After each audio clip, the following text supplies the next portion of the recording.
Launch कर रहे हैं। हमारे साथ बातचीत के लिए कांग्रेस कमेटी के प्रदेश अध्यक्ष अजय राय जी हैं। सर, प्रयागराज में जो नगीना के सांसद हैं चंद्रशेखर आजाद ब्राह्मण जी जो है उनको सर्किट हाउस में नजरबंद कर दिया गया, जिसके बाद जो है वहाँ पे तोड़फोड़ हुई, घटना हुई। उसको लेकर आप सर क्या कहना चाहते हैं? देखिए सर, ये घटना पुरानी है और हम उस घटना में हम लोग जा चुके हैं।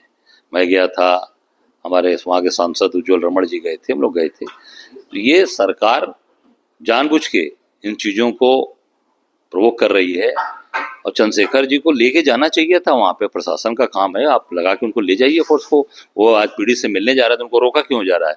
रोका इसलिए जा रहा है, सरकार चाहती है कि कैसे भड़काया जाए, कैसे चीज़ों को, क्योंकि घुमाया जाए। कांग्रेस के पक्ष में पूरा दलित समाज आ रहा है। हमारे नेता आदरणीय राहुल जी जो संविधान की बात किए, भाजपा ने कहा संविधान बदलेंगे, राहुल जी उस पर स्टैंड लिए, लड़े, तो आज पूरा दलित समाज पूरे देश का आज राहुल जी को देख रहा है, उनके साथ खड़ा हो गया।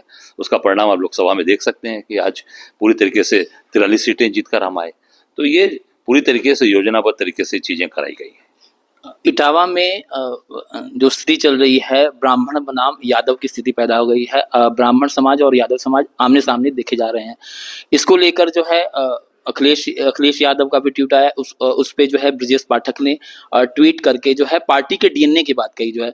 तो डीएनए को लेकर जो है जिस तरीके से जो है ब्रजेश पाठक जी ने कहा जो है, तो उस पे काफी तर्क वितर्क भी हुआ। अखिलेश यादव ने भी जो है ट्वीट के माध्यम से तमाम चीजें कही।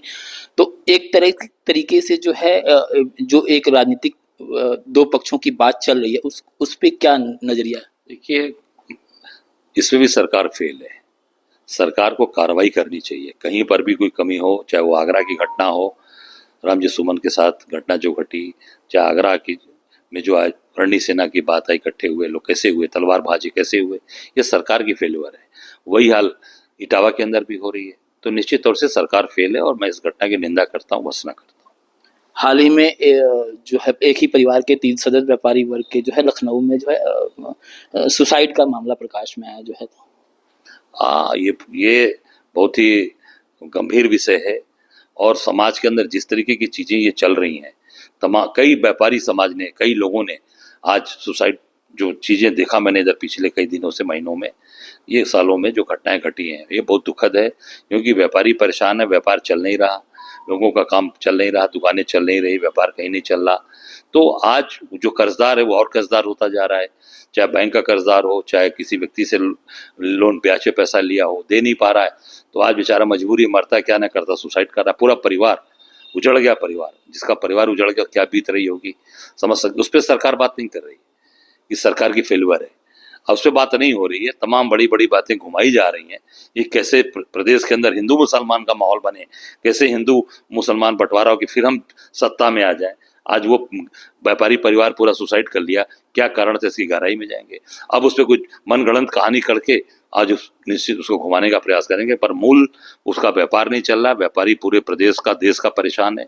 सब लोग, किसान परेशान है, आम आदमी परेशान है, लोग परेशान है। इस पर सरकार ध्यान नहीं दे रही है। ध्यान केवल सरकार अपने जो एजेंडा है, उस एजेंडे पर हिंदू और मुसलमान पे काम कर रही है। और व्यापार समाज पूरा, खास करके व्यापारी, बनारस का व्यापार आप देख लीजिए, पूरी तरीके से ध्वस्त हो चुका है। कहीं पर कोई काम नहीं है। मैं इतना ही कहना चाहूंगा कि सरकार को जो भी ऐसे जहां भी चीजें हो रही, इस पर तत्काल गहराई से जाना चाहिए और उसकी पूरी जांच करके कि असलियत क्या है, उनके साथ खड़ा होना चाहिए, उस परिवार की मदद करनी चाहिए। भारतीय जनता पार्टी इमरजेंसी के 50 वर्ष को मना रही है और देश में जगह जगह जो है इसके आयोजन भी कर रही है। अभी हाल ही में जो है बनारस में शिवराज चौहान जी आए थे, उन्होंने भी जो है इस पे चर्चा की। आप इमरजेंसी के दौर को कहाँ पे देखते हैं? इमरजेंसी के दौर में स्टैंड क्लियर है हमारा। उसके बाद आप देखिए, हमारे नेता आदरणीय इंदिरा गांधी जी पूरी बहुमत के साथ सरकार में आती हैं, लगातार कांग्रेस की सरकार बनती है। राजीव गांधी जी आप देखिए, 543 में से 500 सीटें लेकर वो आते हैं। उतना बड़ा मैंडेट आज तक किसी को मिला ही नहीं। तो जनता ने देखा, जनता ने स्वीकार किया है। आज देखिए ना, घोषित इमरजेंसी चल रही है। बनारस में आपके 5-6 भाइयों पर मुकदमा दर्ज कर दिया गया। क्यों कर दिया गया? ये उस पर जवाब मैं समझता हूँ शिवराज चौहान से पूछिए, आप उस पर जवाब पूछिए बांसुरी स्वराज से कि ये पत्रकारों पर मुकदमा क्यों किया गया है, क्यों उनको प्रताड़ित किया जा रहा है।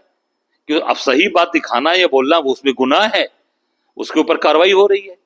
ये सरकार पूरी तरीके से सीबीआई से, ईडी से, पुलिस से, पत्रकारों की जबान बंद कर रही है। हम तो चलिए पॉलिटिकल लोग, हमें हमारे ऊपर मुकदमे लिखेंगे तो हम लड़ेंगे। पत्रकार जो सही बात दिखा रहा है, किसी पार्टी के विशेष का आदमी नहीं होता पत्रकार, पत्रकार सही चीज दिखाता है। आज अघोषित इमरजेंसी लगी है, इसका भी जवाब जरा भारतीय जनता पार्टी के लोगों से ले लीजिए। ये थे हमारे साथ Ajay Rai ji, Shrikant Upadhyay, inside daily news Varanasi.